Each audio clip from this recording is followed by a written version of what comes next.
হাতগুলো তো কালো কালো কেন? ও তেমন কিছু না, দুই হাতেই মেহেন্দি লাগিয়েছে। ও এটা আবার কিরকম মেহেন্দি? এটা আলাদা মেহেন্দি, এটা বিদেশ থেকে করিয়ে এনেছি। বিদেশের মেহেন্দি? বড় লোকের বড় বড় ব্যাপার, বুঝলে? তাই নাকি? হাতটা বাটি কেন? মুভিতে চান্স পেয়েছে, কান্নার অ্যাক্টিং আছে, ওই জন্য প্র্যাকটিস করছে। তোমার নামটা বলে দাও তো। ইট ইজ কিউট অ্যাঞ্জেল প্রিয়া। এ তো মেয়ে, মর্দের মতো কথা কেন? ওই তো মুভির ডায়লগ মুখস্থ করছিল, ওই জন্য গলাটা বসে গেছে। ও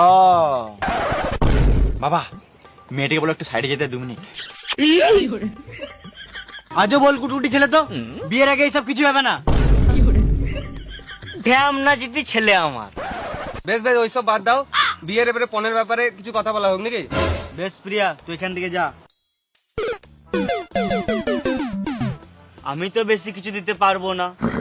ও পনের ব্যাপারে চিন্তা করে লাভ নাই, আমরা বেয়াই বেয়াই পরে বুঝে নেবো। তোমরা তো বেয়াই বেয়াই বুঝে নিবে, আমি যে তোমাদের বিয়েটা লাগিয়ে দিলাম, তো আমাকে কিছু দাও। দিলাম তো ঢুকার সময় 10 টাকা। বেশ, যাওয়ার সময় আমারও কাছে 10 টাকা নিয়ে লিও। বেশ বিয়াই, ফ্রিতে তো বিয়ে হয় না, এখন আপাতত 1 কোটি টাকা দিও, বাকিটা আমরা পরে বুঝে নেবো। 1 কোটি? তোমার কাছে তো অনেক টাকা, ফালতু আমাদের কাছে টাকা নিয়ে কি করবে? আমার একটা সাদের চাঁদের টুকরো মেয়ে, তোমাদেরকে তো দিয়ে দিচ্ছি, টাকা না দিলে হবে? ঠিক বলেছে, একটা সাধের মেয়ে, টাকা দেওয়া উচিত।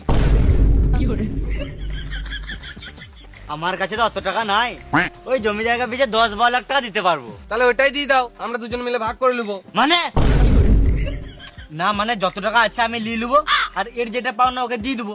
ও আর তোমার কাছে যেটা পাবো সেটা পরে নিয়ে নেবো। ও সেটা নিয়ে তোমাকে টেনশন নিতে হবে না, আগে বিয়েটা তো হোক। তাহলে বিয়েটা কবে হচ্ছে? কবে মানে? কালকেই বিয়ে, ফালতু ফালতু শুভ কাজে দেরি করে কি কোনো লাভ আছে? বেশ ভাই, তাহলে আজকে চললাম, কালকে একবারে বিয়েতে দেখা হবে। বেশ বেশ, আসো আসো আসো।